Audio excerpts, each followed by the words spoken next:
पाकिस्तान ने भारत पर ही हमला करना शुरू कर दिया। इस शख्स के सियासी अजाइम की कीमत 25 करोड़ पाकिस्तानी अदा कर रहे हैं। नुकसान हो गया तो पाकिस्तान के 25 करोड़ लोगों का हो गया कि ये अफरेत हमारे सरों पे फेल मार्शल बन के बैठ गया, सीडीएफ बन के बैठ गया, ताहयात इस्तिस्ना ले बैठा। अब तो हमारे लिए ये अजाब बन गया है। मोदी की इस गलीज हरकत की वजह से हमारे सर पे एक अफरेत सवार हो गया। ऊपर से वो सदी का सबसे बड़ा फाते भी करार दिया जा रहा है वोट पॉलिसियों की तरफ से। इसके साथ ही साथ पहले से ही मालूम था कि डीजीआईएसपीआर की प्रेस कॉन्फ्रेंस 7 मई को शाम के वक्त होगी और उसे तमाम चैनल्स लाइव चलाएंगे। फिर वही हुआ, डीजीआईएसपीआर साहब ने कोई 2.5 घंटे लंबी तवील प्रेस कॉन्फ्रेंस की। इस तरह के नारे, कोई अखंड भारत का नारा मार रहा है, कोई हिंदुत्व के नारे मार रहा है। अभी अगर यही जुबान इस्तेमाल करनी है तो आओ सामने आ जाओ। फिर थोड़ी देर पहले भारतीय सीनियर अफसरान आए थे। तुम्हें किसने अंग्रेजी बोलने का कहा? मैं यहां मंसूर अली खान लौंडा लपाड़ा जी को बताता रहता हूं कि तुम करके बात नहीं करते, या हमारा डीजीआईएसपीआर साहब भी यही बात करते हैं। हजूर, आपको किसने कहा? दुश्मन के साथ भी जब आपने बात करनी है, मुखालिफ के साथ भी बात करनी है, तो आपने आप ही कह के बात करनी है। ये जितना 58 और 58 में फर्क है, उससे ज्यादा फर्क है तुम और आपका। अखे अगर आप फौज को सियासी कर देंगे और सियासत को फौजी कर देंगे तो बड़ा गलत होगा। आए हाय, इंडिया के ऊपर पप्ती कसी जा रही है।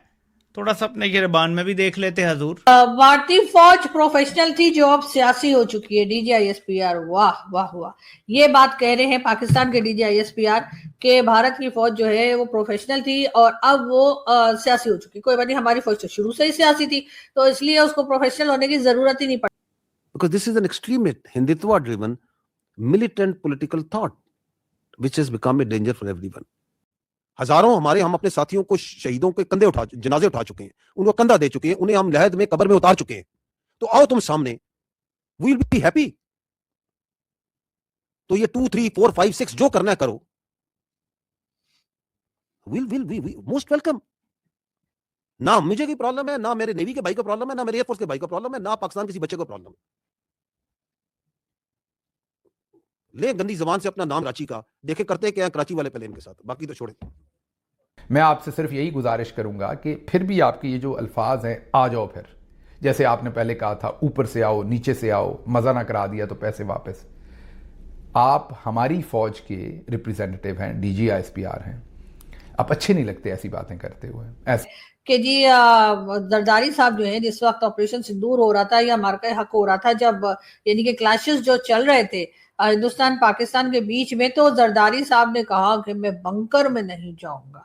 मतलब उन्होंने जंगों में, आपको पता है ना, लोगों को बंकर में भेज दिया जाता है। जो बड़े लोग होते हैं, मतलब हमारे जैसे आम लोगों को नहीं, हमने तो मरने के लिए ही छोड़ दिया जाता है कि भैया मर जाओ, तुम्हारे कोई बात नहीं है, ऊपर टपक जाओ और ऊपर चले जाओ। लेकिन जो बाकी लोग होते हैं ना, जो सदर होते हैं, प्राइम मिनिस्टर होते हैं और इसी तरह की बड़ी बड़ी पोस्ट के ऊपर लोग होते हैं, उनको बंकर में जो है वो भेज दिया जाता है कि भाई आप अपनी जान बचाइए, आप ना रहे तो हमारा क्या होगा। तो ये क्या बनना है कश्मीर ने बनना है, पहले मैं बात कर चुका है। As per the aspiration of people Pakistan क्या बनना है? पाकिस्तान। तो ये 6 दरिया किसके हैं? ये हमारे हैं। तो फिर फैसला किसने करना है? एज अपर रिपेरियन हम फैसला करेंगे कि पानी देना या नहीं देना।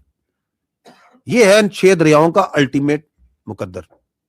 आप बताएं, हमने इंडिया से क्या मनवाया? अगर हम पिछले साल जंग जीते हैं, पानी तो अभी भी बंद है। इंडिया ने फिर ऐलान कर दिया। ये क्या था? तुम हमारा पानी बंद करोगे, हम तुम्हारा सांस बंद कर देंगे। आज कहता है वो मोफा जो है ना, यानी मिनिस्ट्री ऑफ फॉरेन अफेयर्स, यानी साग डार डील करेगा इस मामले। इन्होंने 150 मिनट गुफ्तगू की हिंदुस्तान के बारे में, लेकिन सिंध तास के पानी पे सिर्फ 1.5 मिनट बात की। इनका एक वो बड़ा मशहूर बयान था, आपको याद होगा, हमारा पानी बंद हुआ तो सांस बंद कर देंगे। 11,000 क्यूसेक कभी चनाब में बंद किया हिंदुस्तान ने, इससे पहले भी बंद किया, लेकिन सांस हिंदुस्तान की बंद नहीं की उन्होंने कहा कि जब कश्मीर पाकिस्तान बनेगा तब हम फैसला करेंगे कि कौन सा दरिया किसको देना है, क्योंकि सारे कश्मीर में से निकलते हैं, 6 के 6 पर हमारे होंगे। तो इसका मतलब यह हुआ कि वो जो सांस बंद करने वाली बात थी, बढ़त थी हमारी, वो उसको आपने सीरियस नहीं लेना। अब हमने सांस बंद नहीं करनी, कि इस तरह की बातें सुन सुन के सोच के मेरा तो दिमाग उड़ा जा रहा है कि आगे बनेगा क्या। कहीं ऑपरेशन सिंदूर या प्रॉक्सी वॉर चले वो तो ठीक ही, अफगानिस्तान वालों से वैसे ही हम लड़ते रहते हैं तो चले, एक ये भी सही कि भारत उनके रास्ते हमसे, लेकिन अगर कहीं डायरेक्ट कुछ शुरू हो गया तो बड़ा मुश्किल होगा। लेकिन मोदी जी प्लीज आराम से बैठिएगा, बिल्कुल आराम से बैठे। अब तो आप इलेक्शन भी जीत चुके हैं, बिल्कुल आराम से रहे, दूसरे इलेक्शन की तैयारी करें और बिल्कुल आराम से लड्डू शड्डू खाएं बैठकर मुबारकबादी के, और हमें भी सुकून से रहने दें, इसलिए कि सुकून से तो खराब नहीं है लेकिन फिर भी मतलब एक बॉर्डर तो शांत रहे ना। और आप कह रहे हैं आप अवाम में से, अवाम आप में से। नहीं सर, ऐसा नहीं है। अवाम को कहां प्लॉट मिलते हैं कॉर्नर वाले जो आपको मिले हैं, और प्लाजे और जो सब कुछ होता है, वो अवाम का लेना देना कहां है? हिंदुस्तान के इन्होंने सियासत से मुदाखलत का जिक्र किया। आप 78 साल की दोनों ममालिक की तारीख अपने सामने रखें।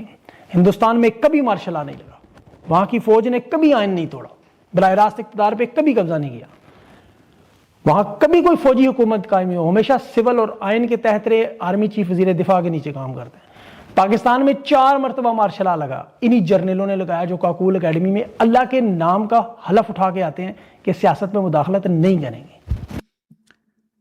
तो खुदारा ये झूठ बोलना छोड़ दें आप कि सियासत से हमारा कोई ताल्लुक नहीं है, हमारा किसी सियासत से कोई ताल्लुक नहीं है, किसी जमात से कोई ताल्लुक नहीं है, फिर हम गरीबों की फौज हैं। उनकी तस्वीर आज हॉल ऑफ फेम में GHQ में लगी हुई। दोनों ममालिक इकट्ठे आज़ाद हुए। हिंदुस्तान की फौज ने आज तक किसी को एक बार एक्सटेंशन नहीं, शायद एक दफ़ा बीच में दी कुछ। पाकिस्तान में शायद 1-2 जर्नल ऐसे होंगे जिन्हें एक्सटेंशन नहीं मिली, बाकी सबको एक्सटेंशन मिलती रही।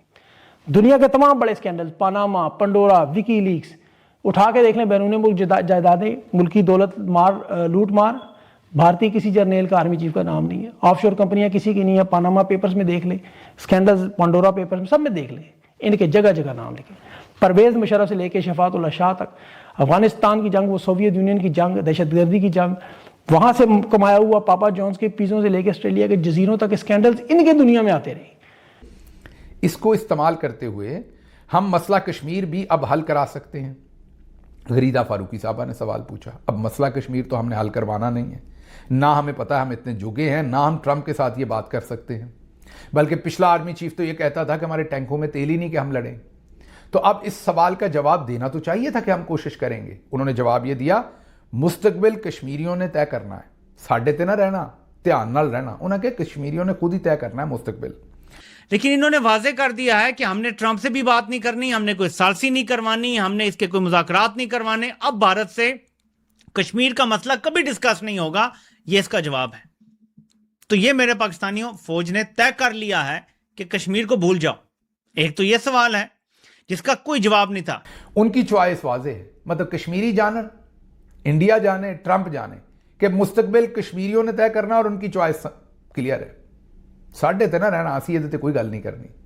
हिंदुस्तान के कभी आपने देखा है मुकेश अंबानी को आर्मी चीफ मिलता हो, कभी मईशत पर गुफ्तगू करता हो, उसका कोई क्लिप ढूंढ के देखें।